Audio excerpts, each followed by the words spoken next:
আল্লাহু আল্লাহ আল্লাহু আল্লাহ আল্লাহু আল্লাহ আল্লাহু আল্লাহ আল্লাহ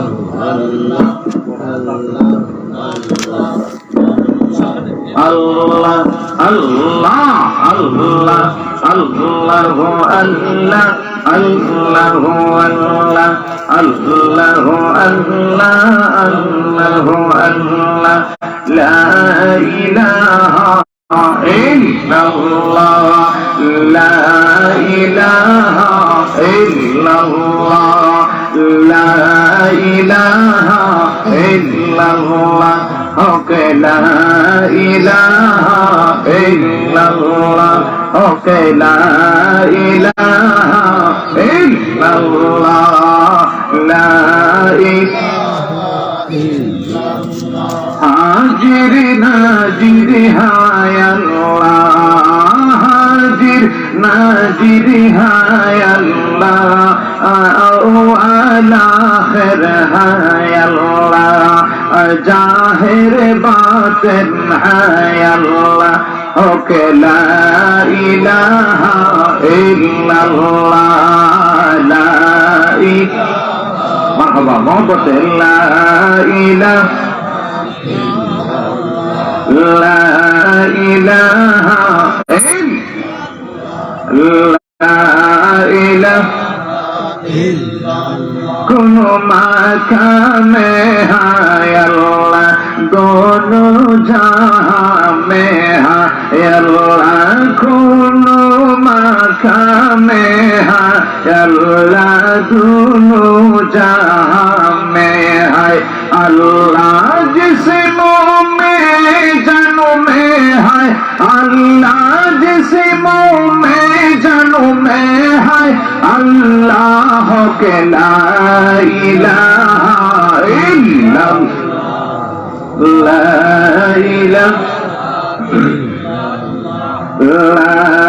इलाहा इल्लल्लाह ला इलाहा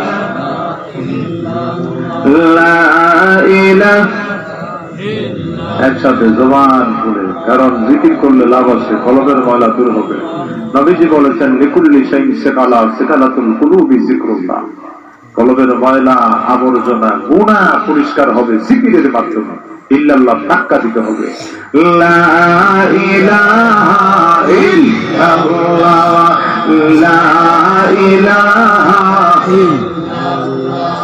لا إله إلا الله شاهد كاسم هاي الله هنن منن هاي الله أول آخر هاي الله لا إله إلا الله لا إله إلا الله لا إله إلا الله দূরে মদিনা আমি কেমনে যাব জানি না দূরে মদিনা আমি কেমনে যাব জানি না দয়া করে নিয়ে যাও আল্লাহ দয়া করে নিয়ে যাও আল্লাহ নূরে নবীজির রওজা লা ইলাহা ইল্লাল্লাহ লা ইলাহা ইল্লাল্লাহ লা ইলাহা ইল্লাল্লাহ কে লা ইলাহা ইল্লাল্লাহ লা ইলাহা मेरा गुनाहगार बंदा माफ करे दाओ गो अल्लाह मेरा गुनाहगार बंदा माफ करे दाओ गो अल्लाह माफ करो गो निज गुने माफ करो गो निज गुने रही मोय अल्लाह ইল্লাল্লাহ লা ইলাহা ইল্লাল্লাহ লা ইলাহা ইল্লাল্লাহ লা ইলাহা লা ইলাহা ইল্লাল্লাহ মুহাম্মাদুর রাসূলুল্লাহ সাল্লাল্লাহু তাআলা আলাইহি ওয়াসাল্লাম।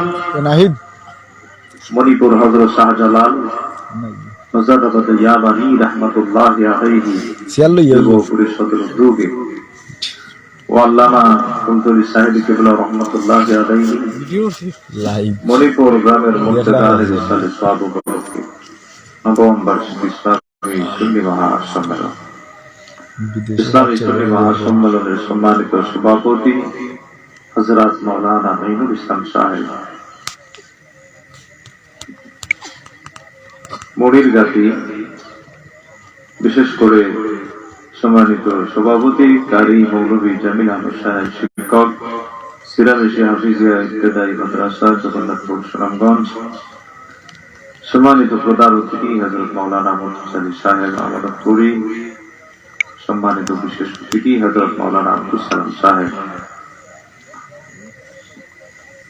মনোবেগী অধ্যক্ষ গোরাইয়া খানের মাদ্রাসা, আমন্ত্রিত উলামায়ে কেরাম উপস্থিত আছেন, দিগার উলামায়ে কেরাম, আল্লাহ প্রেমিক, আশিকে ইলাহি, আশিকে রাসূলুল্লাহ সাল্লাল্লাহু আলাইহি ওয়াসাল্লাম, আশিকে বেলায়াত, আশিকে ওলি আল্লাহ,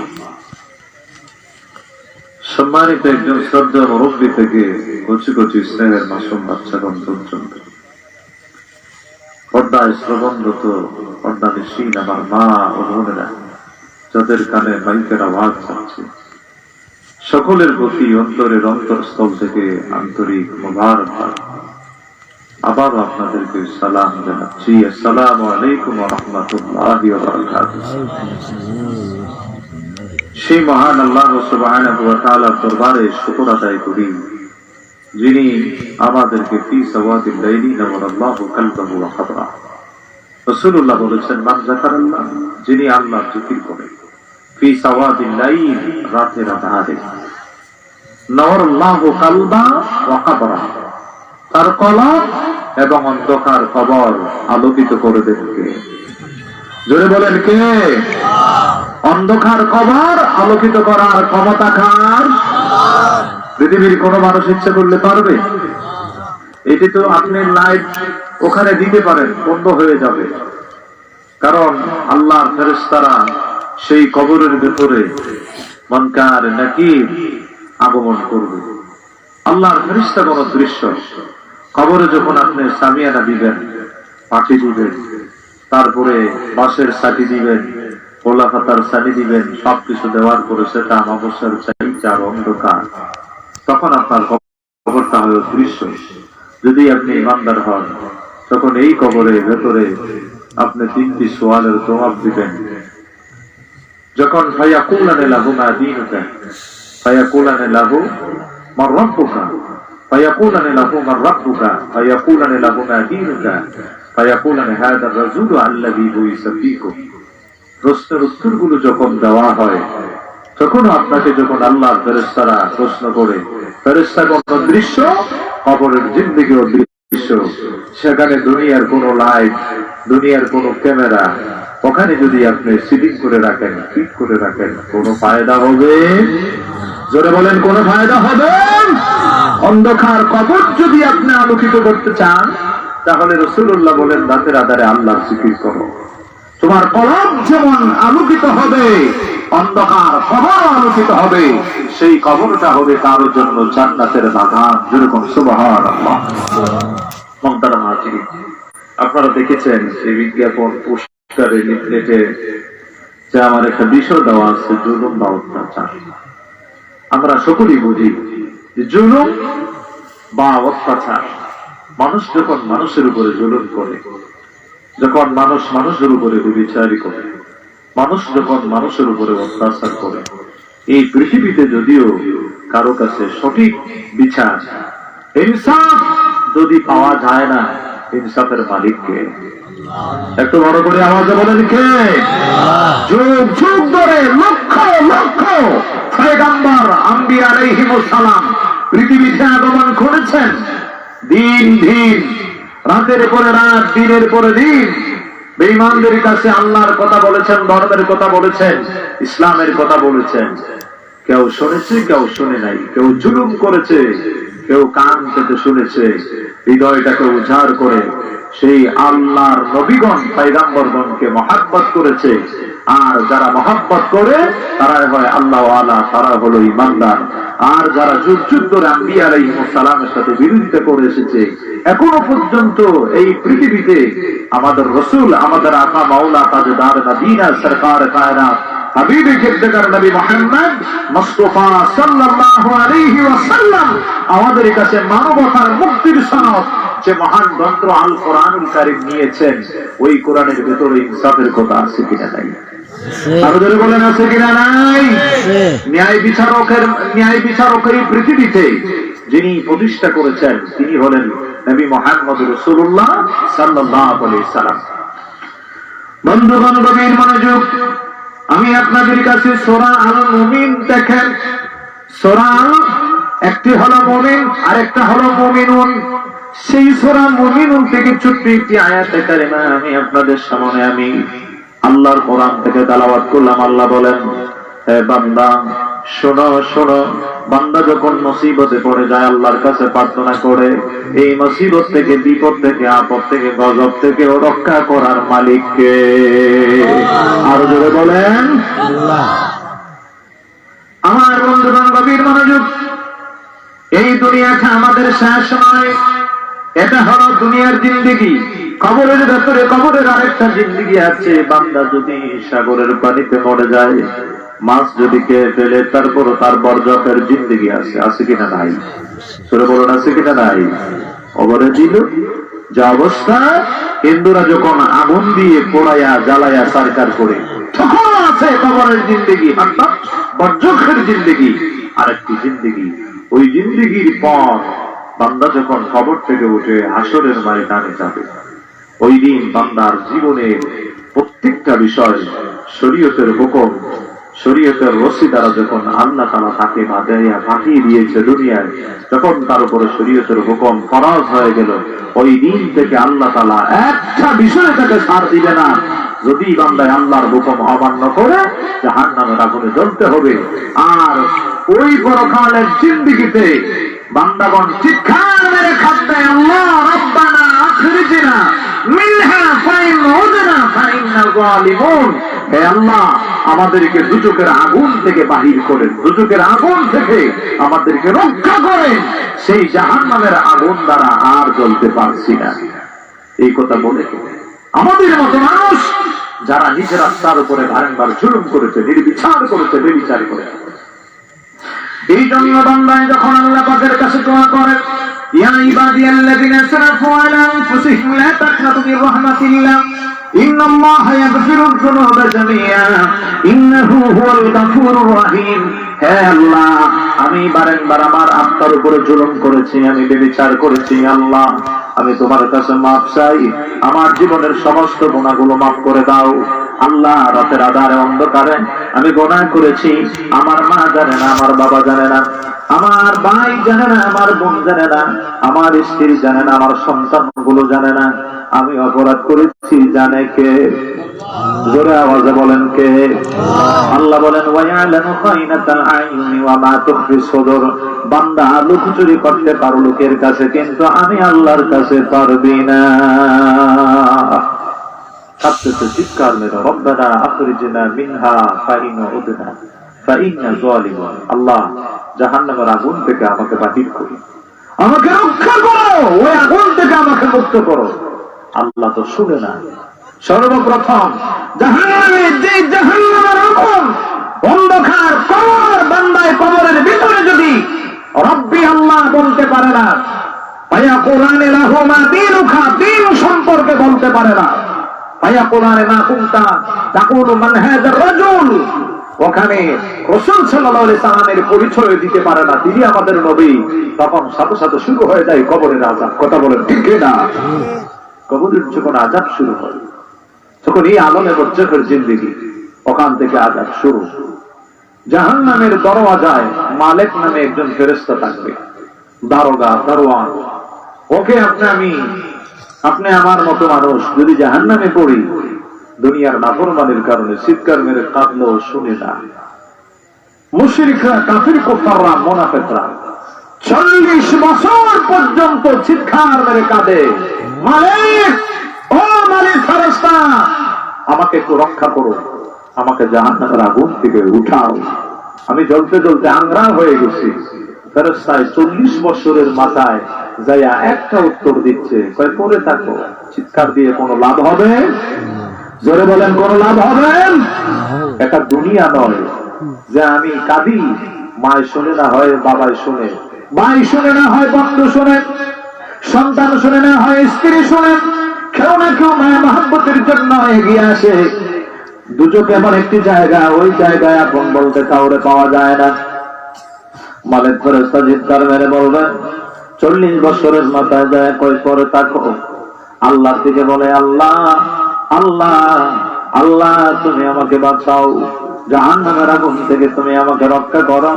এইভাবে কতদিন বলবে, কতটুকু সময় বলবে?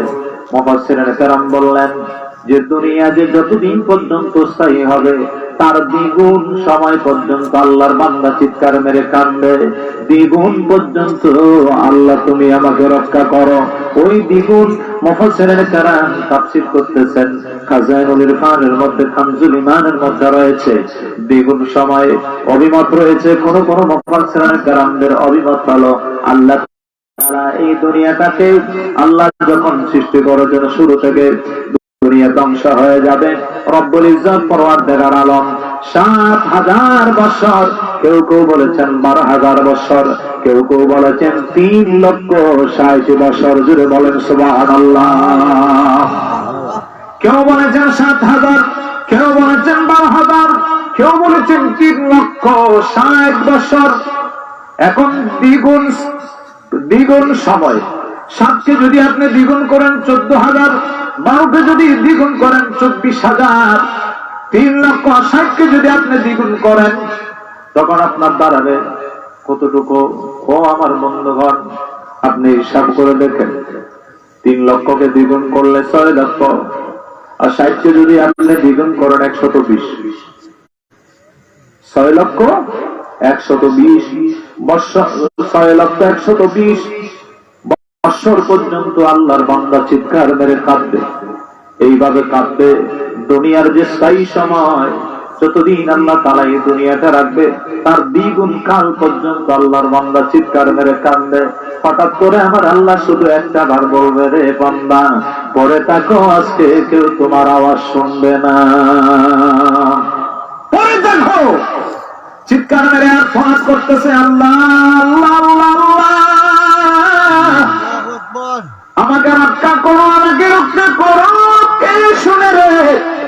ওই ময়দানে জাহান্নামের আগুনে বান্দা জ্বলে আর চিৎকার মেরে কাঁদবে। মুনাফিকের গোষ্ঠীরা, কাফের, কুফাররা, মুশরিকরা কাঁদবে, এভাবে কাঁদতেছে।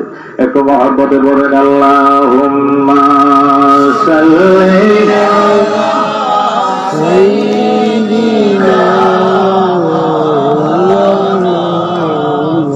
ওয়া আলা আলি সাইয়্যিদিনা।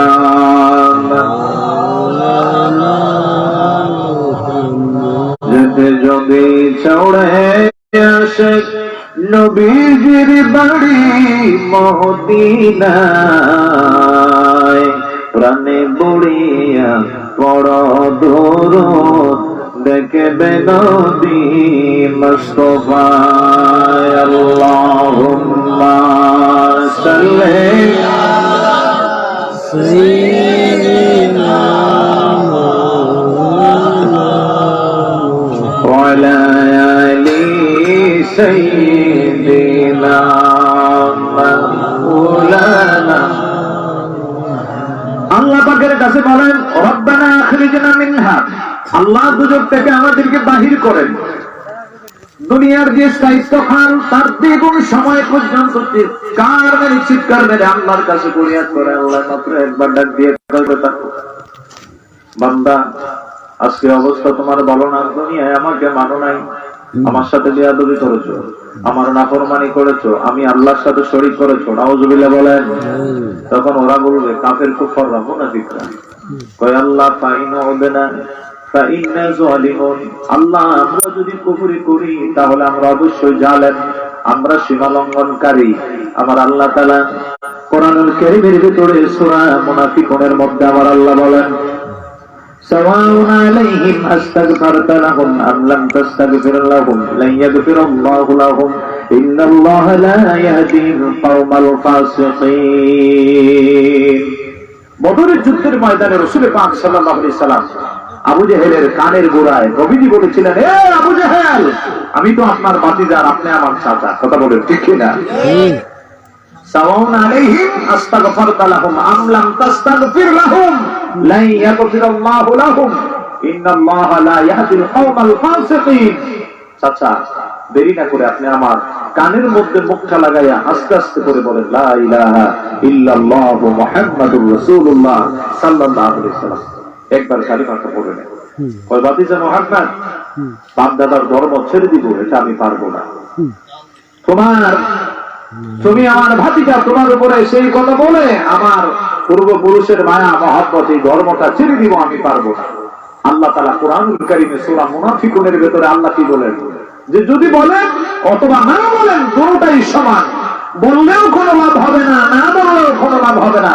বন্ধুগণ, আপনি যদি এদেরকে কানের গুড়ায় না কেন, কানের ভেতরেও যদি আপনার কানের ভেতরেও যদি মাথাটা ঢুকায়া যদি বলতে চায় আমি আল্লাহ তাদের দোয়া কবুল করব না, আপনিও যদি তাদের জন্য দোয়া করেন আমি আল্লাহ কবুল করব না। যদি আপনি চান অথবা না চান দুটোটাই হবে সমান। সুতরাং আমি আল্লাহ তাআলা সেই বেয়াদব মুনাফিক কাফের কুফফারদেরকে হেদায়েতের পথে আমি আল্লাহ পরিচালিত করি।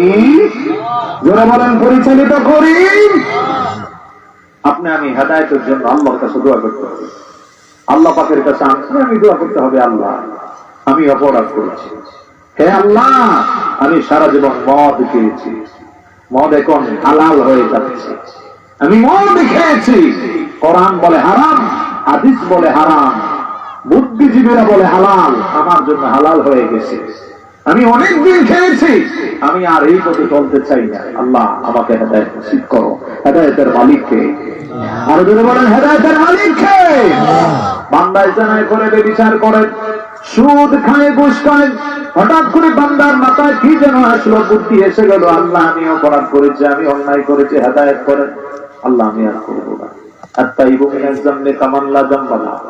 বান্দায় যখন তওবা করার মতো করে খালেস নিয়তে তওবা করে, তখন আল্লাহ তাআলা বলে, বান্দারে ভবিষ্য একটা নিষ্পাপ মাসুম বেগুনাহগার সন্তান যেমন পবিত্র হয়ে যায়, তুমি যদি খালেস নিয়তে তাওবা নাসুহা, ইয়া আইয়ুহাল্লাযীনা আমানু তুবু ইলাল্লাহি তাওবাতান নাসুহা, খালেস নিয়তে যদি তুমি তওবা করতে পারো, আল্লাহ এখন আমার গুনাহ করার মতন ক্ষমতা আছে, তবে আমি করব না, আমাকে ক্ষমা করে দেন। মাফ করে দেওয়ার মালিক কে? আল্লাহ। আল্লাহ কয় হেদায়েতের জন্য তুমি পথ বেছে নিয়েছো, মিথ্যা তোমার সত্য, কুল্লু নাফসিন দায়িকাতুল মাউত, মউতটাকে তুমি হিসাব করে তুমি বুঝতে পেরেছো যে তোমার মতো অনেক যুবকেরা রাত্রে মাত্র নিদ্রায় গিয়েছে, সকালে আর বিছানা ছেড়ে উঠতে পারে না। এরকম আছে কিনা? নাই। আর যদি বলেন আছে কিনা? নাই। যুবক যদি মনে করে যে আমি 50 বছর বা 60 বছর, আমার বাবার বয়স হইলে আমি নামাজে দাঁড়াবো, আচ্ছা বলেন দেখি, বাবার বয়স যে সব যুবক যে হইব এরকম কোন গ্যারান্টি আছে? বলেন আপনারা, কোন গ্যারান্টি আছে? অনেক যুবক রাতের আধারে অনেক প্ল্যান প্রোগ্রাম ছিল, সকালবেলা মা আমি এটা করবো, এটা করবো, বাবা আমি এটা করবো, এটা করবো, মাত্র ঘুম যাচ্ছে, চিরনিদ্রায় শায়িত হয়ে গেল। যেই ঘুম দুনিয়ার কোনো মানুষ ভাঙতে পারে নাই। এই জন্য আল্লাহ পাকের কাছে বিসমিল্লাহি আমুতু ওয়া আহইয়া, হে আল্লাহ তোমার নামে আমি মৃত্যুবরণ করেছি। আবু জাহাল কানের গোড়ায় মুখ লাগায় বললেন, চাচা চাচা চাচা গো, আপনি যদি আস্তে আস্তে করে আপনার মুখটা আমার কানের গোড়ায় লাগান, যদি লাগাইয়া বলেন, হ্যাঁ ভাতিজা মুহাম্মদ, তোমাকে আমি মাত্র ভাতিজা হিসেবে মেনেছি দুনিয়ায়, তোমাকে কত জুলুম করলাম, নির্যাতন করলাম, আর করবো না ভাতিজা, আজকে আমার বিদায় মুহূর্তে আমি কালিমার মালা পড়ে নিলাম, কিন্তু আমার আল্লাহ কয় না না না, হবে না হবে না। বন্ধুগো, আপনি যদি তাদের জন্য আপনি যদি ইস্তেগফার করেন, কাম হবে না। আমি আল্লাহ তাদেরকে চাই না, কারণ নিজ থেকে তারা হেদায়েত চায় না, আল্লাহর ভয় তাদের অন্তরে আসে নাই, তারা আল্লাহর ভয় নিয়ে দুনিয়ায় থাকে নাই। যদি আল্লাহকে ভয় করত, আল্লাহ এক বলে বিশ্বাস করে নিত, 5 ওয়াক্ত যদি নামাজ আদায়ের জন্য আল্লাহর কাছে বলতো, আল্লাহ আমি গুনাহ করেছি, আমাকে ক্ষমা করে দেন, আমি অপরাধ করেছি, আমাকে মাফ করে দেন। অথবা কোন ইমানদার বেনামাজি যদি আল্লাহর কাছে ফরিয়াদ করে, আল্লাহ সারা জীবন আমি নামাজ ছেড়ে দিয়েছি, আমার বয়স প্রায় 40-50 রানিং চলে, আল্লাহ আমাকে ক্ষমা করে দেন, আর কোনোদিন ছাড়বো না। রমজান শরীফে আমি অনেকদিন রোজা ছেড়ে দিয়েছি, আমি আর ছাড়বো না। আল্লাহ আল্লাহ জানাবে বিচারে জীবনে অনেক করেছি, আর করবো না। আল্লাহ মদ খেয়েছি, আর খাবো না। তুবু ইলাল্লাহি তাওবাতান নাসুহা, বান্দা যখন তুবু ইলাল্লাহি তাওবাতান নাসুহা, খালিস নিয়তে যখন তওবা করে আল্লাহর কাছে বলে, আল্লাহ কয় আমার বান্দা যদি হেদায়েতের পথ চায়, হেদায়েত করে দেই আমি আল্লাহ। জোরে বলেন সুবহানাল্লাহ, আর জোরে আওয়াজে বলেন সুবহানাল্লাহ। আল্লাহ কয় আমি ইচ্ছে করে আমি তাকে হেদায়েত করব, আমি চাই না, বান্দায় আমার কাছে চাইতে হবে। মুহতারাম হাজিরিন, জুলুম, নির্যাতন, মানুষ মানুষের উপরে জুলুম করে বিভিন্ন ভাবে, কেউ করে কলম দ্বারা, হিকমতে, কেউ করে লাঠি দ্বারা, ঝুড়ে, কেউ করে তার বরত্ব প্রকাশ করে অহংকার, গরিমা, তকব্বুরি, অথবা টাকা পয়সার গরিমা, তকব্বুরি, অহংকার থাকার কারণে।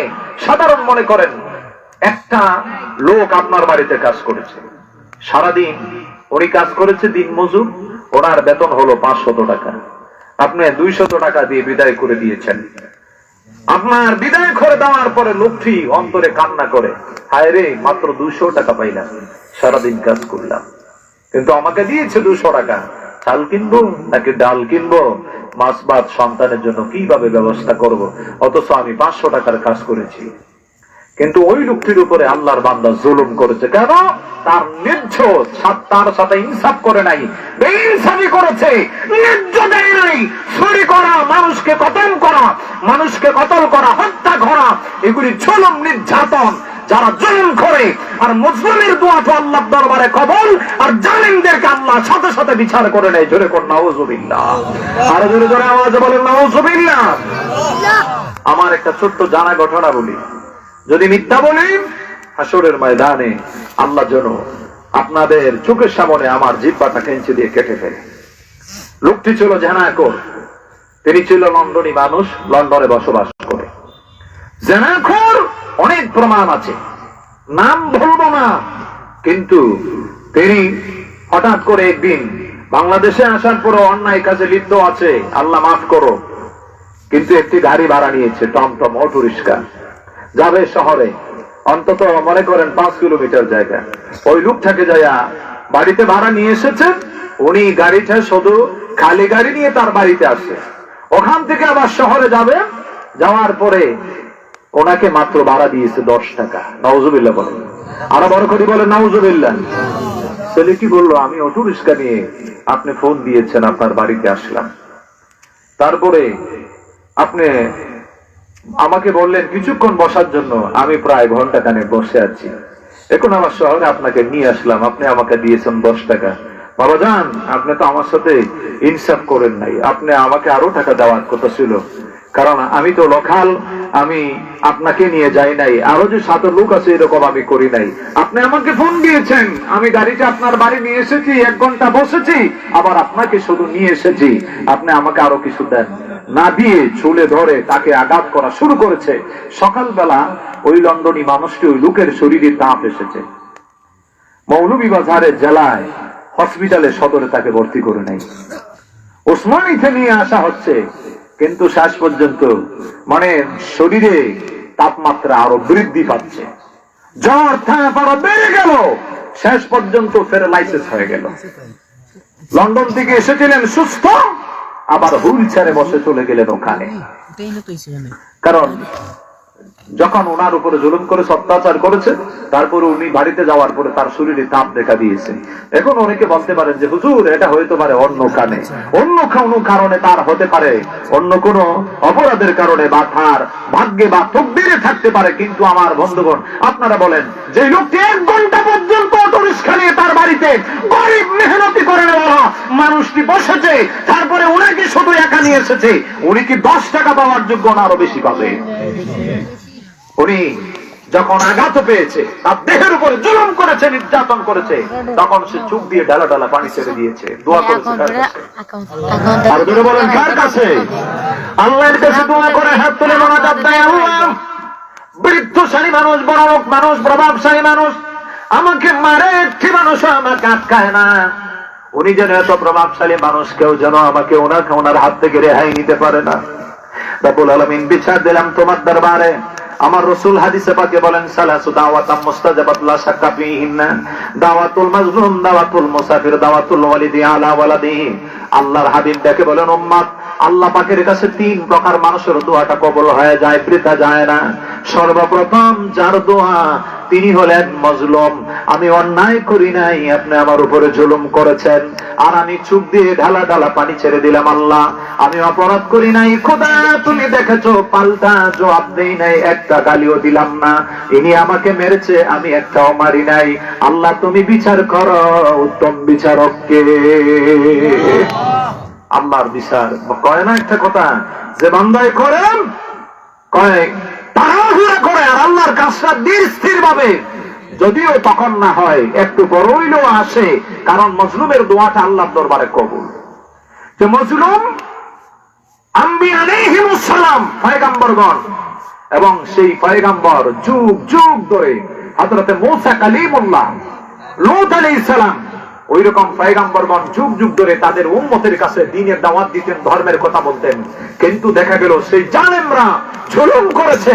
আল্লাহর পয়গম্বরগণ আল্লাহর কাছে যখন হাত তুলে মুনাজাত দিচ্ছেন, তখন সাথে সাথে আল্লাহ পাকের কাছে দোয়া কবুল হয়ে যায়। যেরকম সুবহানাল্লাহ, আরো জোরে আওয়াজে বলেন সুবহানাল্লাহ। আল্লাহ বলেন ওয়াইয ক্বালা মূসা লিকাওমিহি ইয়া কওমি লিমা তুযুনানি আন্নী রাসূলুল্লাহি ইলাইকুম ফালাম্মা যাগু আযাগাল্লাহু কুলুবাহুম ওয়াল্লাহু লা ইয়াহদিল কওমাল ফাসিকিন। ওয়াইয ক্বালা মূসা লিকাওমিহি ইয়া কওমি, আল্লাহ তাআলা রব্বুল আলামিন বলেন স্মরণ করো ওই দিনের কথা, হযরত মূসা কালিমুল্লাহ ওনার কওমকে ডেকে বলেছিলেন, ওরে আমার কওম, ওরে আমার সম্প্রদায়ের লোকেরা শোনো, তোমরা কেন ইচ্ছে করে আমাকে তোমরা কষ্ট দিচ্ছ, তোমরা কেন আমাকে জুলুম করছো, তোমরা কেন আমার উপরে বেবিচার করছো, আমি সইতে পারতেছি না। অথচ তোমরা জানো আমি একজন আল্লাহর রাসূল, আমি আল্লাহর পয়গম্বর, আমি মিথ্যা কথা বলি না, আমি অপরাধ করি না, আমি শুধু তোমাদেরকে ইসলামের কথা বললাম, ইসলামের দাওয়াত দিলাম, আল্লাহ পাকের দিকে অগ্রসর হওয়ার জন্য, আল্লাহকে চেনার জন্য, এক আল্লাহ ইনি সত্য, এই কথাটা তোমাদের কাছে দাওয়াত দিলাম। তারপরে তোমরা আমার উপরে জুলুম করেছো, বেবিচার করেছো, আমি সইতে পারতেছি না। সুতরাং তোমরা আমাকে আর কষ্ট দিও না। তবে তোমরা জানো, তোমরা যখন ইচ্ছে করে বক্র পথটা তোমরা বেছে নিয়েছ, ডান পথ তোমরা নেও নাই, সোজা পথ তোমরা বেছে নেও নাই, হেদায়েতের রাস্তাটা তোমরা গ্রহণ করতে চাও নাই, বক্র রাস্তাটা তোমরা গ্রহণ করেছো। আর আল্লাহ তাআলা তোমাদের হৃদয়টাকে বক্র করে দিয়েছেন, বক্র পথ আল্লাহ তাআলা তোমাদেরকে অনুসরণ করাইছেন। তোমরা বক্র পথ চেয়েছো, তিনি সেই বক্র পথে তোমাদেরকে সহযোগিতা করেছেন। তুমি হেদায়েতের পথ চাও না, সোজা পথ চাও না, আল্লাহ তাআলা তোমাকে সোজা পথে নিয়ে যায় না। সুতরাং রে বান্দারা, এ আল্লাহর বান্দারা, তোমরা কেন আমাকে কষ্ট দিচ্ছ? শোনো, আল্লাহ তাআলা কখনো ফাসিক ফাজরের লোক, আল্লাহ তাআলা বেবিচারী, আল্লাহ তাআলা বেবিচারী জালেম শয়তানদেরকে তিনি কখনো ভালোবাসেন না। আল্লাহ তাআলা এই পাপাচারী সম্প্রদায়কে আল্লাহ তাআলা হেদায়েতের পথে পরিচালনা করেন না। তবে বান্দায় যদি চায় আল্লাহ তুমি আমাকে হেদায়েত করো, আল্লাহ তখন হেদায়েত করে। জোরে বলেন সুবহানাল্লাহ। ومن أظلم ممن افترى على الله الكذب وهو يدعى إلى الإسلام والله لا يهدي القوم الظالمين। আল্লাহ রাব্বুল আলামিন দেখে বলেন, এই জগতের মানুষ, আমি আল্লাহর উপরে যারা মিথ্যা কথা বলে, তার চাইতে বড় অপরাধী আছে, কে জালেম আছে, সব চাইতে বড় জালেম হলো ওই লোকেরা যারা আমি আল্লাহ নিয়ে মিথ্যা রটায়, মিথ্যা রচনা করে। জোরে কন নাউযুবিল্লাহ। আমি আল্লাহকে নিয়ে যারা মিথ্যা কথা বলে তার চাইতে আর জালেম কে আছে? সে সব চাইতে বড় জালেম, সে সব চাইতে বড় অত্যাচারী। অথচ আমার পয়গম্বর মুসা কলিমুল্লাহ তোমাদেরকে ইসলামের দিকে আহ্বান করেছে যে আল্লাহকে সাজদা করলে তিনি তোমাদের জীবনের গোড়াগুলো ক্ষমা করে দেয়। সুবহানাল্লাহ। আর জোরে বলেন সুবহানাল্লাহ। আল্লাহ বলেন আল্লাহু লা ইয়াহদিল কওমাজ জালিমিন। আল্লাহ তাআলা জালেমদেরকে, সেই খবিস শয়তানদেরকে, অত্যাচারীদেরকে আল্লাহ তাআলা হেদায়েতের পথে পরিচালনা করে না। ওরা মুসা আলাইহিস সালামকে কত কষ্ট দিয়েছে। মুসা আলাইহিস সালামের উম্মতদেরকে যারা ঈমান গ্রহণ করেছে তাদেরকে কষ্ট দেয়, মুসা আলাইহিস সালামকে কষ্ট দেয়। মুসা আলাইহিস সালাম শেষ পর্যন্ত কি করলেন? তিনি আল্লাহর কাছে বদদুয়া দিয়েছে। যখন বদদুয়া দিয়েছে 7 বছর পর্যন্ত সেই ফেরাউনের কওম সম্প্রদায়ের মধ্যে, ফেরাউনের সেই দেশে দেখা গেল যেন আপনার ফসল ফলাদি সবকিছুগুলো বন্ধ হয়ে গেল। দুর্ভিক্ষ সময় রয়েছে, দুর্ভিক্ষর বয়স ছিল তখন 7 বছর। এখন অনেক বিজ্ঞানীরা, গবেষকরা তারা বলেছে যে আমাদের চেয়ে 2023 সালে সামনে দুর্ভিক্ষ আসে। কতক্ষণ ঠিক কিনা? কতক্ষণ ঠিক কিনা? ওরা বলেছে দুর্ভিক্ষ আসে। এই দুর্ভিক্ষতে আল্লাহর কাছে চোখের পানি ছেড়ে দিয়ে কাঁদতে হবে, আল্লাহ আমাদেরকে তুমি উদ্ধার করো। মুসা আলাইহিস সালাম যখন 7 বছর পর্যন্ত ফেরাউন দুর্ভিক্ষ অনাহারে ওর দেশের লোকেরা সময় পাস করতেছে, ও কি করলো? শেষ পর্যন্ত লঙ্গরখানা খুলে দিয়েছে এবং মানুষকে আল্লাহর ওয়াস্তে আমরা যেভাবে আল্লাহওয়ালা মানুষের খাওয়ায় ইচ্ছে মতো খাওয়াইতেছে, শেষ পর্যন্ত আবার বন্ধ করে দিছে। দেখে সম্ভব না এতগুলো মানুষকে প্রতিপালন করা। শেষ পর্যন্ত 7 বছরের মাথায় ছায়া মুসা কালিমুল্লাহর কাছে তওবা করে, মুসা আর বেয়াদবি করব না, তোমার সাথে আল্লাহকে বলো সেই আল্লাহ যেন আমাদের দুর্ভিক্ষ দূর করে। কোন সুবহানাল্লাহ। মুসা আলাইহিস সালাম আল্লাহর কাছে দোয়া করলেন। যখন আল্লাহ তাআলার কাছে দোয়া করলেন, আল্লাহ তাআলা সাথে সাথে তাদের দুর্ভিক্ষ দূর করে দিল। তখন দুর্ভিক্ষ দূর হয়ে গেল, আবার শয়তানি শুরু করছে। আল্লাহ তাআলা কয় মুসা কি করব? মুসা আলাইহিস সালাম আবার বদদুয়া দিয়েছে। কখন আসছে প্লাবন। এত প্লাবন আসলো 1 ইঞ্চি পরিমাণ জায়গাও খালি নাই, শুধু পানি আর পানি, পানি আর পানি। ওরা মরতেছে, ইচ্ছে মতো পানি খেয়ে মরতেছে।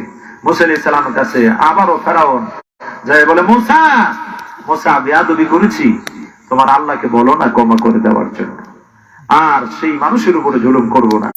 মুসা আলাইহিস সালাম আল্লাহর কাছে হাত তুলে, আল্লাহ ক্ষমা করে দেন। আবার প্লাবন শেষ হয়ে গেল, জমিগুলো উর্বর হয়ে গেল এবং ফসলগুলো আরো বেশি হইতেছে। সুবহানাল্লাহ সুবহানাল্লাহ। ওরাও বেয়াদবি করতেছে, মুসা আলাইহিস সালামের সাথে শয়তানি করতেছে। আল্লাহ কয় দাঁড়া, এখন দেখতে পাইলি যে বন্যার পানি আসার কারণে জমিনের মাটিগুলো নরম হয়ে গেল, ফসলগুলো ভালো হইতেছে, আরো বেয়াদবির দরজা বাড়িয়ে দিছ। সুতরাং আমি আল্লাহ বাড়াতে পারি, ক্ষমাতে পারি, উপরে নিতে পারি আবার নামাইতে পারি। সাথে সাথে আল্লাহ তাআলা ফড়িং ফল গুলো ছেড়ে দিয়েছে। ওই কীট ছোট ছোট পোকাগুলো আইসা ফল ফলাদগুলো খেয়ে ফেলে এবং পরের দরজা জানালার কাঠ পর্যন্ত খেয়ে ফেলে। জোরে কন নাউযুবিল্লাহ। এখন তো পড়ছে বিপদে। আবার মুসা আলাইহিস সালামের কাছে যায় বলে, মুসা অনেক জুলুম করেছি, নির্যাতন করেছি, তোমার আল্লাহকে বলো মাফ করে দেওয়ার জন্য। মুসা আলাইহিস সালাম মায়া লেগে যায়, আল্লাহর কাছে হাত তুলে মোনাজাত দেয়, আল্লাহ আল্লাহ আল্লাহ আর জুলুম করবে না, নির্যাতন করবে না রব্বুল আলামিন, পরওয়ারদিগার আলম আল্লাহ তুমি তাদের কষ্ট দূর করে দাও। আবার যখন কষ্ট দূর হয়ে গেল, কিছুদিন পর আবার মুসা আলাইহিস সালামের সাথে বেয়াদবি শুরু করলো। মুসা আলাইহিস সালামের অনুসারীদের উপর জুলুম করা শুরু করলো। আল্লাহ তাআলা ডেকে বলে, এখন কি করব? শুধু ব্যাং দিয়েছেন তাদের ঘরে, দরওয়াজায় ব্যাং, ঘরের ভিতরে ব্যাং, বেডে বিছানার মধ্যে ব্যাং, রান্না করতে যায় আর তরি তরকারির মধ্যে ব্যাং পড়ে যায়। এত ব্যাং আর ব্যাং, কি মুসিবতে পড়ছে। খাইতে গেলে ব্যাং যেন মুখে ঢুকে যায়, নাকি দিয়ে যেন মগজে যায় ঢুকে ছোট ব্যাঙের বাচ্চাগুলো। আবার মুসা আলাইহিস সালামের কাছে যায়, মুসা বুঝেছি বদদুয়া দিয়েছেন, এজন্য এই ব্যাঙের প্রাণ আমাদেরকে কত কষ্ট দিতেছে, আশ্চর্য হয় না।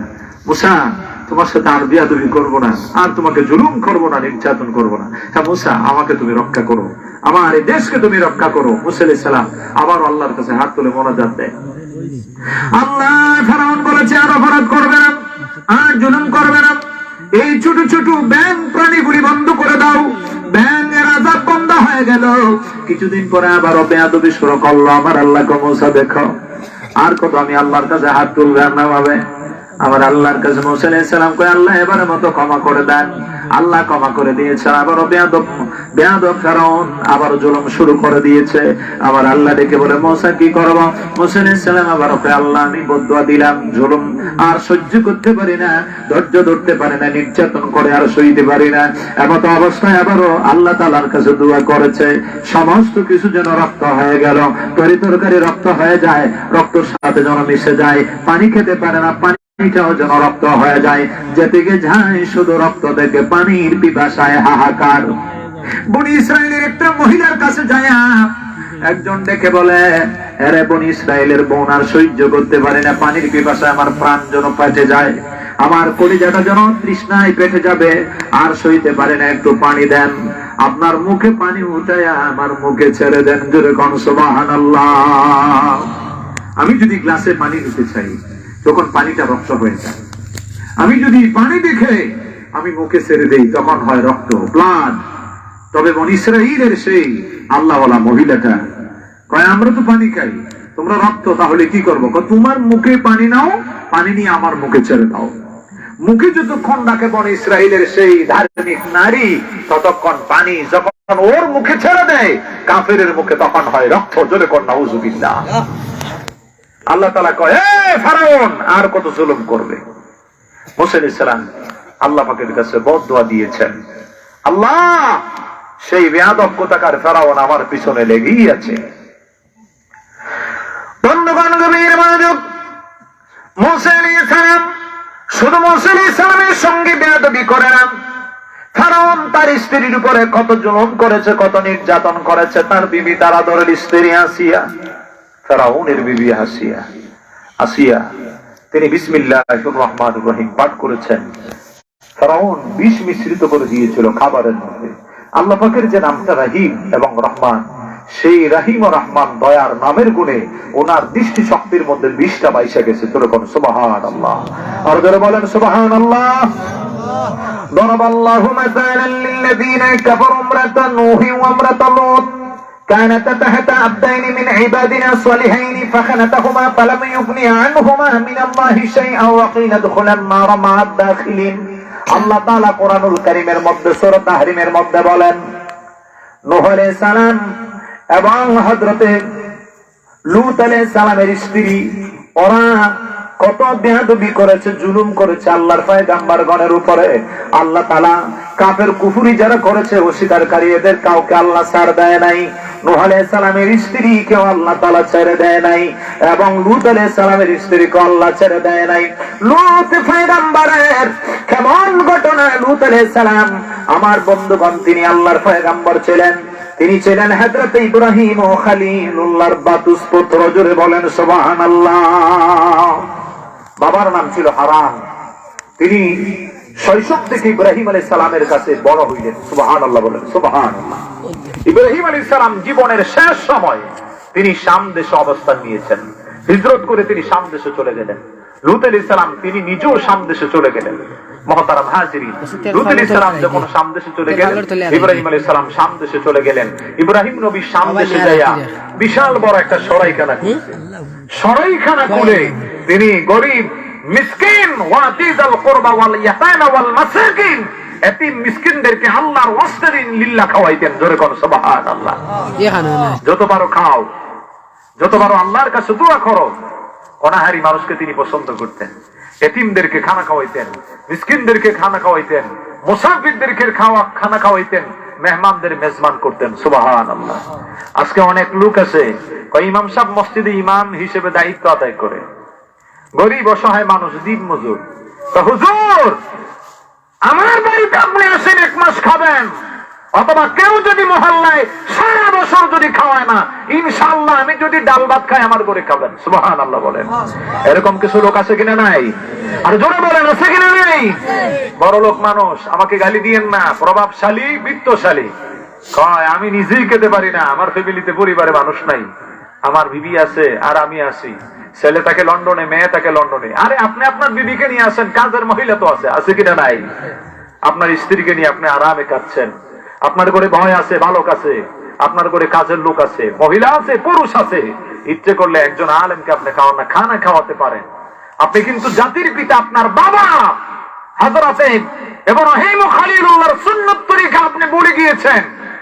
রাসূল করিম সাল্লাল্লাহু আলাইহি সাল্লাম হাদিসে পাকে বলেছেন, আল জান্নাতু ইন্নাল জান্নাতা তাসতাকু ইলা হামসাতি নাফারিন তালিল কুরআন ওয়া হাফিজিল লিসান ওয়া মুতঈমিল জিয়ান ওয়া মুকুসিল মুরিয়ান ওয়া মান সাল্লা আলা হাবিবির রহমান। জোরে জোরে বলেন সুবহানাল্লাহ। এরই মধ্যে রাসূল করিম সাল্লাল্লাহু আলাইহি সাল্লাম মায়ান নবী বললেন, 5 শ্রেণীর লোকদেরকে আমি ওদেরকে বুকে জড়াইয়া ধরবো, আল্লাহর জান্নাতে নিয়ে যাব। সুবহানাল্লাহ। ইয়া রাসূলুল্লাহ, ইয়া হাবিবাল্লাহ, জানতে চাই গো নবী, কাদেরকে নিয়ে আপনি জান্নাতের মধ্যে চলে যাবেন? ইয়া রাসূলুল্লাহ, জানতে চাই। আমার নবী বললেন, 5 শ্রেণীর লোকদেরকে আমি বুকে জড়াইয়া ধরে আমি জান্নাতে চলে যাব। তালিল কোরআন, যিনি আল্লাহর কোরআন শরীফ যিনি তরতিব সহকারে তেলাওয়াত করেন, ওয়া হাফিজিল লিসান, যার জবান হেফাজত রাখে, মান সালিমাল মুসলিম। আমার নবী ডেকে বলে, ওরে মুসলমানেরা, তবে শুনে নাও, তিনি হবে প্রকৃত মুসলমান, তিনি হবে প্রকৃত মুসলিম, যার হাত থেকে ইয়াদাইহি ওয়া লিসানিহি, হাত থেকে এবং জবান থেকে আরেকজন মুসলমান যদি নিরাপদে থাকে, হিকমতে কৌশলে মুসলমানের উপরে কষ্ট দেয় না, ওই লোকটাকে পেশারে ফেলে দেয় না, ওই লোকের উপরে জুলুম করে না, হাত দ্বারাও করে না, হিকমতও করে না, জবান দ্বারাও করে না, কৌশলও করে না। মুসলমান কুল্লু মুসলিমুনা ইখওয়ান, একজন মুসলমান আরেকজন মুসলমানের ভাই, ও তাকে মুসলমানের উপরে জুলুম করে না এবং তার ক্ষতি সাধন করে না, এবং মুসলমান ভাইটিকে আরেকটি শত্রুর কাছেও তুলে দেয় না। যার হাত থেকে জবান থেকে আরেকজন মুসলমান নিরাপদে থাকে, যার হাত থেকে যার জবান থেকে নিরাপদে থাকে, উনি হলো প্রকৃত মুসলমান। জুড়ে বলেন সুবহানাল্লাহ। আল্লাহর নবীজি বলেন, তালিল কোরআন, যিনি কোরআন শরীফ তেলাওয়াত করেন, ওয়া হাফিজিল লিসান, যার জবান হেফাজত করে, আল্লাহর হেফাজতে যিনি হেফাজত করে নেয়, ওয়া মুতঈমিল জিয়ান, যিনি গরিব অনাহারী মানুষকে খাবার খাওয়ায়। সুবহানাল্লাহ। অথবা মেহমানদেরকে খানা খাওয়ায়, মুসাফিরদেরকে খেদমত করে। ওয়া মুকুসিল মুরিয়ান, বস্ত্রহীন মানুষকে বস্ত্র দান করে। ওয়া মান সাল্লা আলা হাবিবির রহমান, এবং বেশি বেশি করে রাসূলুল্লাহর উপরে দুরূদ শরীফ পড়ে। জোরে কোন সুবহানাল্লাহ। আর জোরে জোরে আওয়াজে বলেন সুবহানাল্লাহ। মোহতারাম হাজিরিন, রাত গভীর হয়ে যাচ্ছে এবং প্রচন্ড কুয়াশা। আমি বেশি লম্বা করব না, তবে দেখেন আমাদের জাতির পিতার আদব, আখলাক, চরিত্র, সুন্নাত তরিকা আমরা ভুলে গিয়েছি। ইব্রাহিম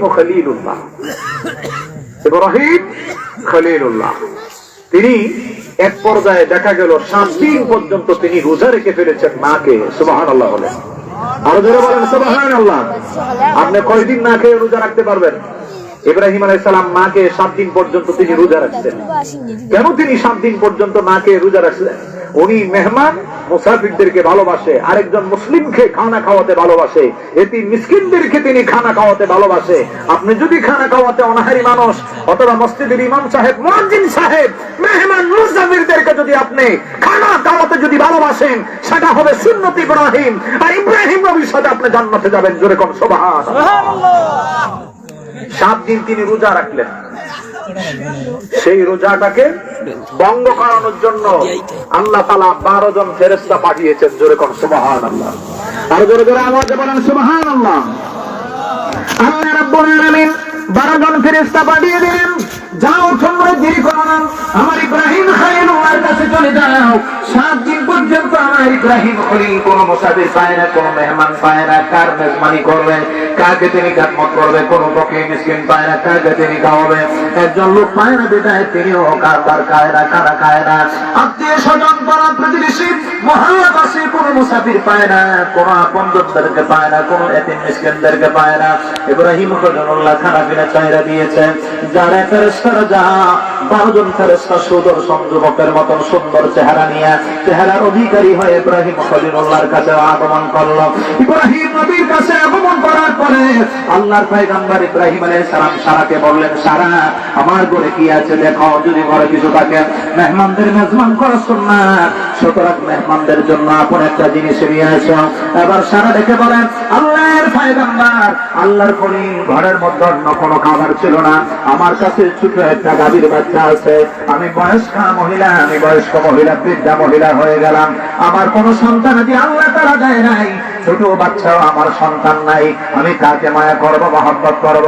আল্লাহ তাআলা ছোট্ট একটা বাচ্চা আমাকে দেয় নাই, সন্তানের জন্য আমি পাগল হয়ে গেলাম, এই জন্য ছোট্ট একটা গাভীর বাচ্চা আমি প্রতিপালন করি, গাভীর বাচ্চাটাকে আমি আপন মনে করি। আল্লাহর করিম আল্লাহর পয়গম্বর ইব্রাহিম আলাইহিস সালাম বললেন, যে জিনিসটাকে তুমি আপন মনে করো ওটাই আল্লাহ ওয়ালা মানুষকে আল্লাহর রাস্তা দিয়ে দাও। জোরে বলেন সুবহানাল্লাহ। ইব্রাহিম আলাইহিস সালামের বিবি সারা ওই গাভীর বাচ্চাটাকে জবাই করলেন, জবাই করে বড় করে গোশতগুলো নিয়ে আসলেন, ইব্রাহিম আলাইহিস সালামের সামনে তুলে ধরে দিলেন। 12 জন যুবক এত সুন্দর সুদর্শন যুবকেরা বসে গেল খাবারে, ইব্রাহিম খলিলুল্লাহ তিনিও বসে গেলেন খাবারে। এবার ইব্রাহিম আলাইহিস সালাম কানা সুন্নত নিয়ম তিনি পালন করতেছেন, মাথাটা নিচু দিয়ে খাবার খাওয়া শুরু করে দিলেন। এবার এক পর্যায়ে খাবার শেষ, হযরত সারা আলাইহিস সালাম তিনি পর্দার অন্তরাল থেকে তাকাইয়া দেখলেন 12 জন মেহমান এখনো ঘরে বসে আছে, খাবার খায় না। তিনি বলেন, আল্লাহর পয়গম্বর আল্লাহর কলিল আপনি খাবার খান, কিন্তু মেহমানেরা বসে আছে। সুবহানাল্লাহ। কলিল পয়গম্বর আপনি কষ্ট দিবেন, আমরা তো ফেরেশতা, আমরা মানুষ না ফেরেশতা। সুবহানাল্লাহ বলেন, আর যারা বলেন সুবহানাল্লাহ, আমরা মানুষ না ফেরেশতা। আপনি রোজা রাখতেছেন আজকে 7 দিন যাবত না খেয়ে, আপনার কষ্ট হয়। আপনি মুসাফিরদেরকে ভালোবাসেন, মানুষকে খানা খাওয়ানো আপনি ভালোবাসেন। জাতির পিতা আমাদের বাবা কি শিক্ষা দিয়েছে আমরা ভুলে গেলাম। হায় রে, ঘরের খাবার কমে যাবে, সম্পত্তি কমে যাবে, ইমাম সাহেবদেরকে খাওয়ার মতন তৌফিক নাই, গরিব হয়ে গেলাম। আবার সবাই না, ভালো মানুষ আছে কিনা নাই? জোরে বলেন আছে কিনা নাই? ভালো মানুষ, আল্লাহ ওয়ালা মানুষ, দান খয়রাত করনেওয়ালা মানুষ যদি না থাকে দুনিয়া থাকবে কেমন করে? ইব্রাহিম আলাইহিস সালাম এবার বললেন, আমি খাবারগুলি রেডি করলাম, আপনারা খাইলেন না। কয় ইব্রাহিম মনে কষ্ট নিয়ে নামটা ফেরেশতা, সংবাদ দেওয়ার জন্য এসেছি। ওয়ালাকাদ জাআত রুসুলুনা ইব্রাহিম বিল বুশরা ক্বালু সালামান ক্বালা সালাম ফামা লাবিথা আন জাআ বিইজলিন হানীদ। ইব্রাহিম সালামের দান প্রদান হয়ে গেল, সালাম দিলাম, সালামের উত্তর পেলাম ইব্রাহিম, সালাম আমাদের প্রদান হয়ে গেল, সালাম দেওয়া হলো। এবার একটা সংবাদ দেওয়ার জন্য আগমন করলাম, তোমার যে আদরের স্ত্রী বিবি সারা বৃদ্ধা বয়সে একটা সন্তানের মা হবে, নাম হবে ইসহাক, এবং ওই ইসহাক আলাইহিস সালাম থেকে শুরু করে আসবে ইয়াকুব আলাইহিস সালাম, ইয়াকুব আলাইহিস সালাম থেকে 70,000 পয়গম্বর আবির্ভাব আগমন হবে। জোরে বলেন সুবহানাল্লাহ। সম্মানটা দিয়ে দেওয়ার জন্য আপনার কাছে এসেছিলাম, আর একটা কারণে এসেছি। আর আপনার দিদি আমাদের জন্য অতি শীঘ্রই ছোট্ট একটা গাভীর বাচ্চাটাকে জবাই করে পোড়া করে নিয়ে এসেছে, উনিও আমাদেরকে মায়া করেছে। আর আল্লাহ বলেছেন, লান তানালুল বিররা হাত্তা তুনফিকু, উৎসর্গ করো তোমার প্রিয় বস্তু।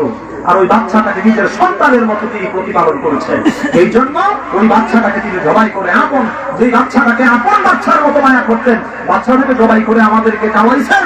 এই জন্য আল্লাহ তাআলা প্রতিদান দিয়েছেন একটা সন্তান। ওই সন্তানের শুভ সংবাদ দেওয়ার জন্য ইসহাক আলাইহিস সালাম আগমন হবে। ওই বৃদ্ধা সারার গুণে, আর আপনার বয়স বৃদ্ধ বয়স 90 বছর, কিন্তু জেনে নাও আল্লাহ তাআলা একটা সন্তান দান করবে। জোরে করুন সুবহানাল্লাহ। মোহতারাম হাজিরিন, সারা আলাইহিস সালাম তিনি কষ্ট পাইতেছেন, তিনি মনে মনে ভাবলেন যে এটা কেমন কথা। একবার যাই বলেন, ইব্রাহিম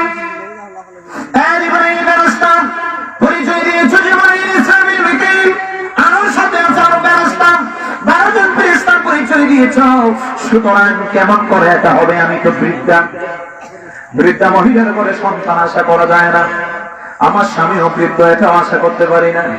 ঘরে চড়া শুকনো একটা খাট, ওই শুকনো খাটটাকে এবার সাথে সাথে জীবিত করলেন, জীবিত হয়ে গেল, গাছে পরিণত হয়ে গেল, সবুজ পাতা গজালো, আমার সাথে সাথে ফল ধরেছে, ফল পাতা ফল হযরত সারা খেয়েছে। জোরে জোরে বলেন সুবহানাল্লাহ। শুধু তাই নয়, যে গাভীর বাচ্চাটা ছিল, হাড্ডি আর পুস্তগুলো একত্রিত করলেন, করে বললেন, সারা শোনো, আল্লাহ তাআলা কি করতে পারে দেখো। ওই গাভীর বাচ্চাটাকে, গাভীর বাচ্চার গুস্ত হাড্ডিগুলো একত্রিত করলেন আর বললেন, আল্লাহর হুকুমে জীবিত হয়ে যাও। ওই বাচ্চাটা জীবিত হয়ে গেল, ধরনের ছায়া গাভীর দুধের বানে ছায়া দুধ পান করতেছে। যেরকম সুবহানাল্লাহ। আমার একটা সংবাদ দেওয়ার জন্য এসেছি, ওই সংবাদটা হলো লূত আলাইহিস সালামের বসতির মধ্যে আমি চলে যাব। লূত আলাইহিস সালামের বসতির লোকেরা ওরা সমকামিতায় লিপ্ত, ওরা যৌনতায় লিপ্ত, ওরা যৌন কাজ করে, ওরা জেনা ব্যভিচার করে, এবং এদের এলাকার মধ্যে 1 লক্ষ জঙ্গি পুরুষ ছিল। ওরা বেদক্ষতাকার, ওরা সবসময় জেনা ব্যভিচার করে। ওদেরকে ধ্বংস করে দেওয়ার জন্য আমরা 12 জন ফেরেশতা আগমন করেছি। সুতরাং আল্লাহ তাআলা আমাদেরকে পাঠিয়ে দিয়েছেন। যেরকম সুবহানাল্লাহ। তারা ভালো ছিল, ওরা ছিল জালেম, ওরা লূত আলাইহিস সালামের উপর অত্যাচার করেছে। লূত আলাইহিস সালামের কওমের মানুষের উপরে, যারা ঈমান এনেছে আল্লাহর উপরে, ওদের উপরে জুলুম করেছে। ওখানে 7টি শহর ছিল। 7টি শহরের মধ্যে একটি শহরের নাম হলো সাদুম। ওই সাদুম শহরের লোকেরা ছিল আল্লাহ, ওরা ছিল লূত আলাইহিস সালামকে নবী হিসেবে মেনেছে। ওরা ওই জঙ্গি যারা ছিল, 1 লক্ষ জঙ্গি যারা জালেম ছিল, ওরা মানুষের উপরে জুলুম করত, মানুষের সম্পত্তিগুলো লুট করত, মানুষকে জবাই করত, হত্যা করত। জালেম ছিল ওরা, ব্যভিচারী, ওরা জুলমতখার। সুতরাং আল্লাহ তাআলা ওদেরকে কি করে দিয়েছেন? মুহতারাম হাজিরিন, শেষ পর্যন্ত লূত আলাইহিস সালাম যখন বসতিতে আসলেন, লূত আলাইহিস সালামের বাড়িতে যাবেন, ইব্রাহিম আলাইহিস সালাম কয় যে আল্লাহর পয়গম্বর ইব্রাহিম নবী বলতেছে, আপনারা তো ফেরেশতা পরিচয় দিয়েছেন, আপনাদের সাথে আমাকে নিয়ে যান। ইব্রাহিম আলাইহিস সালাম 1.5 কোষ পর্যন্ত যাওয়ার পরে জিবরিল আলাইহিস সালাম দেখে বলে, ইব্রাহিম আপনি আর সামনে অগ্রসর হবেন না, কারণ আল্লাহ তাআলা আপনাকে যে মানসিক শক্তি দিয়েছে, আপনি আযাব যদি অনুভব করেন তখন আপনি অচেতন হয়ে যাবেন, আপনি পাগল হয়ে যাবেন। সুতরাং আল্লাহ তাআলা আপনাকে যে মানবতা দিয়েছে আপনি সহ্য করতে পারবেন না। আমরা এসেছি লূত আলাইহিস সালামের বসতিতে যাইয়া জালেমদেরকে মাটির সাথে মিশাইয়া দিব। সুতরাং লূত আলাইহিস সালামের বসতিতে আপনি যাওয়ার দরকার নাই। হযরত ইব্রাহিম আলাইহিস সালাম তখন উট থেকে নেমে গেলেন। উট থেকে নেমে ওখানে আল্লাহর ইবাদত বন্দেগীর মধ্যে তিনি সময় কাটাতেছেন। এমত অবস্থায় 12 জন ফেরেশতা যাইয়া লূত আলাইহিস সালামের দরওয়াজার মধ্যে যাইয়া টুনটুন দিচ্ছে, আসসালামু আলাইকুম, ঘরে কেউ আছেন? হযরত লূত আলাইহিস সালামের কন্যা সন্তানেরা সালামের জবাব দিয়ে, ওয়া আলাইকুম আসসালাম, আসসালামু আলাইকুম, আপনারা খানা।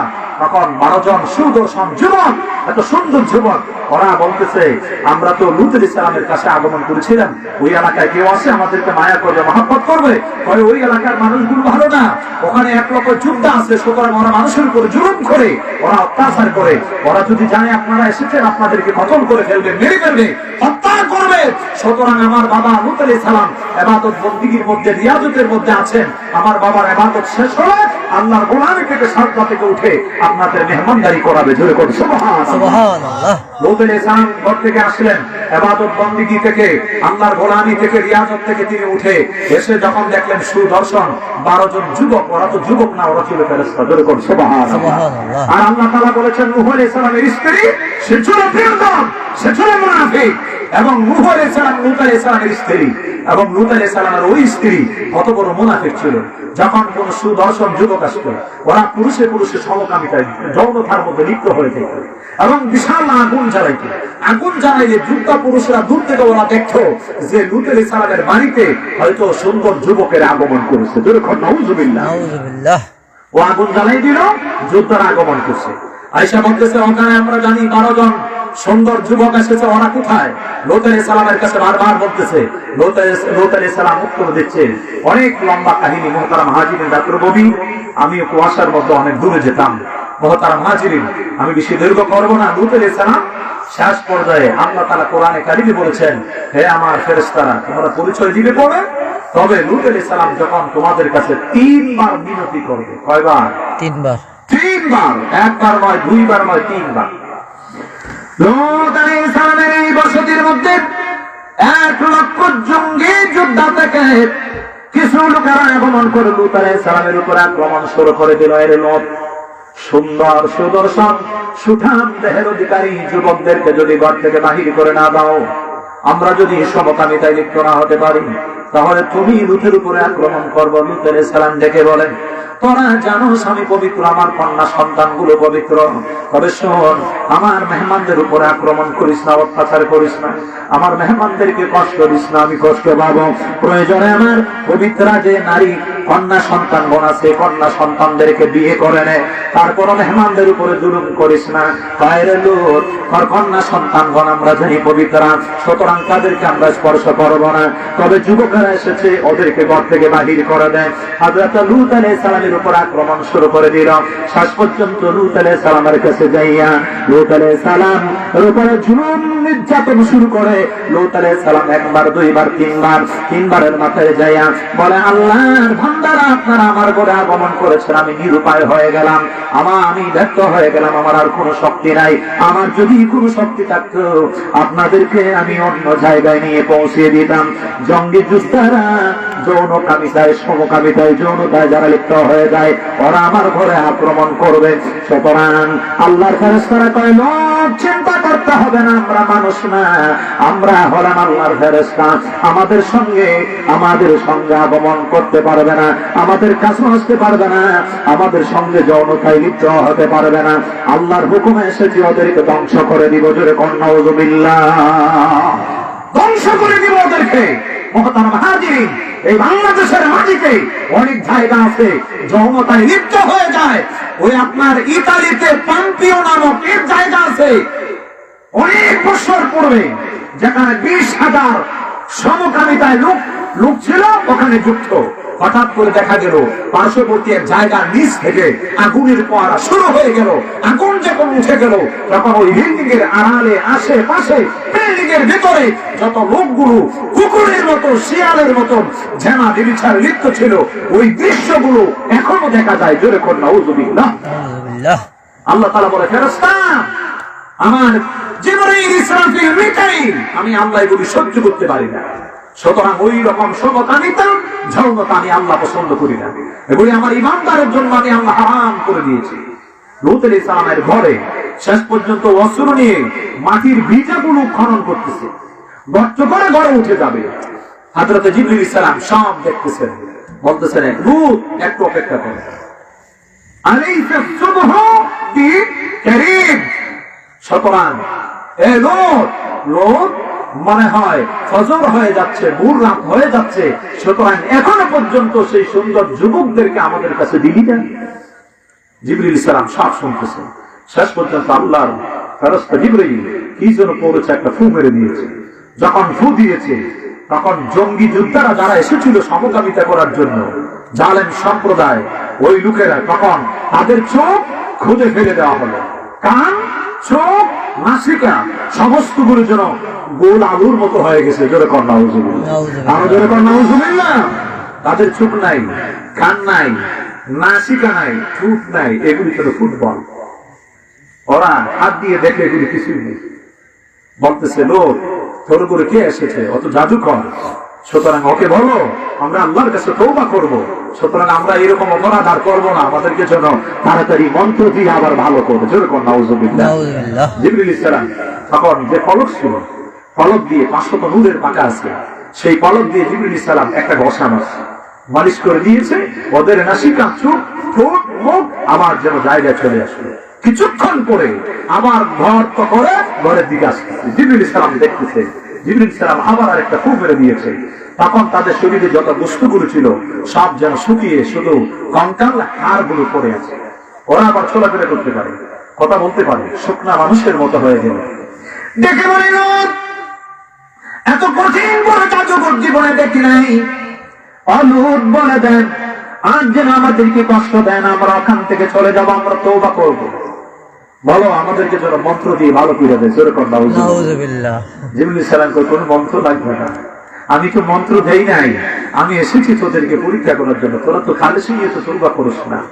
জিবরিল আলাইহিস সালাম সাথে সাথে আবার ওনার নূরের পলক দিয়ে একটা ঘষা দিয়েছে, মালিশ করতেই আবার ওরা সুস্থ হয়ে গেছে। ওখান ঘরের ভেতরে বেকার খুঁজে না, খনন না করে যাইয়া 1 লক্ষ জঙ্গি পুরুষ জালেম, ওরা মুসলমানদের, ওরা যারা হঠাৎ আল্লাহর উপরে, আল্লাহর কাছে যারা আত্মসমর্পণ করেছে, ওদের উপরে জুলুম করে। সাধন যে শহরের লোকেরা, ওরা কিন্তু ওদের সাথে বিবাহের সম্পর্ক রাখতো না, আত্মীয়তার সম্পর্ক রাখতো না, ওরা ছিল খাবিস শয়তান। সুতরাং ওরা জালেম, এদের সাথে আমাদের কোনো সম্পর্ক নাই। তখন ওই জঙ্গি 1 লক্ষ যোদ্ধারা ওরা যাইয়া রাস্তার পাশে বসে আছে। কোন দিকে লোকেরা বাইর হবে ওখানে যাইয়া ধরবে। লূত আলাইহিস সালাম কোন দিকে যাবে ওখানে ধরবে।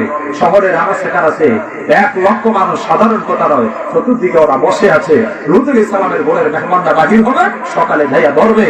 আর আল্লাহ তাআলার ফেরেশতা জিবরাইল কয়, লোক রাতের গভীরে দেরি না করে তুমি বের হয়ে যাও ওখান থেকে। লূত আলাইহিস সালাম কয়, ওরা শহরের আনাচে কানাচে বসে আছে, ওরা আমার উপর আক্রমণ করবে। লূত আলাইহিস সালামকে দেখে বলে আল্লাহর ফেরেশতা জিবরাইল, আমি আপনাকে সাহায্য করব। আপনার কন্যা সন্তান পরিবার পরিজন নিয়ে আপনি ওখান থেকে পালিয়ে যান। আপনার বিবি আপনার স্ত্রী থাকবে, সে হলো মুনাফিক, সুতরাং ওকে আপনি নেবেন না, ওকে আমরা ধ্বংস করে দিব। জোরে কোন নাউযুবিল্লাহ। আল্লাহর পয়গম্বর লূত আলাইহিস সালাম ওনার অন্তরে যেন ভয় শুরু হয়ে গেল। আল্লাহর ফেরেশতা জিবরাইল আমার ভয় করে, ওরা শহরের অলিতে গলিতে রাস্তার আশেপাশে ওরা বসে আছে, ওরা আমাদের উপর জুলুম করবে।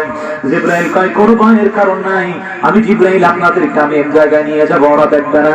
ইব্রাহিম আলাইহিস সালাম যেখানে উঠতে নেমে ইবাদত বندگی করেন, ইব্রাহিম আলাইহিস সালামের কাছে নিয়ে গেলেন।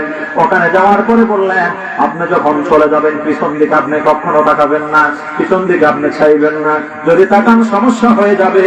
ওদিকে আল্লাহর ফেরেশতারা 12 জন ফেরেশতা এবার কি করলেন, আল্লাহর কাছে পয়গাম দিলেন, আল্লাহর কাছে খবর পাঠালেন, আল্লাহ কি করতে পারি। আমার আল্লাহ থেকে বলে, জিবরাইল দেরি করো না, জমিনটাকে সুন্দর করে মাটি উল্টাইয়া ওই 1 লক্ষ জঙ্গি পুরুষকে মাটির সাথে মিশিয়ে দাও। আমার আল্লাহ তাআলা সাথে সাথে আকাশের দিক থেকে পাথরগুলো বর্ষণ শুরু করে দিলেন। পাথরগুলো যেন আকাশের দিক থেকে আসতেছে, ওরা যেন মরে মরে পড়তেছে। আর এদের গর্দানের মধ্যে কণ্ঠনালীর উপরে দেখা যায় লায়নাত, এদের কণ্ঠনালীর উপরে অভিশাপের একটা চিহ্ন দেখা যায়, লানতের একটা দাগ দেখা যায়, লানতের আলামত গুলো পাওয়া যায়। আল্লাহ ঘোষণা দেয়, লূত এদের জন্য আপনার চোখের পানি ছেড়ে কান্না করবেন না, ওরা আপনার শহরের মানুষ হতে পারে। লূত আলাইহিস সালাম পরবর্তীতে আসলেন, আইসা শহরের ভিতরে দেখলেন শহরের কোনো অস্তিত্ব নাই, কিন্তু কোন মানুষ খবর রাখে নাই। সাধন শহরের ভিতরে যত লোক ছিল আল্লাহ তাআলা এদেরকে নিরাপদে রেখে দিয়েছেন, কিন্তু বাকি শহরের সমস্ত মানুষগুলো আল্লাহ ধ্বংস করে দিয়েছেন। আল্লাহ বলেন, হে জগতের মানুষ শোনো, আমি আল্লাহ জালেমদেরকে ভালোবাসি না। ইন্নাল্লাহা লা ইউহিব্বুজ জালিমিন, ইন্নাল্লাহা লা ইউহিব্বুজ জালিমিন, আমি আল্লাহ জালেমদেরকে ভালোবাসি না। সুতরাং তোমরা জালেম হইও না, মানুষের উপরে জুলুম করো না, মুসলমানদের উপরে অত্যাচার করিও না, হিকমতে করিও না, কৌশলে করিও না, বিভিন্ন ভাবে জুলুম করিও না। সুতরাং জালেম লোকদেরকে আমার আল্লাহ ভালোবাসে না। মহতারাম হাজিরিন, এই হোক আমি আপনাদেরকে অনেক কষ্ট দিয়েছি। কোরআন এবং হাদিসের আলোকে রাত্র গভীর হয়ে গেছে। আমার বিষয়টা সাবজেক্ট হয়েছিল জুলুম বা অত্যাচার। আপনারা বুঝতে পেরেছেন যে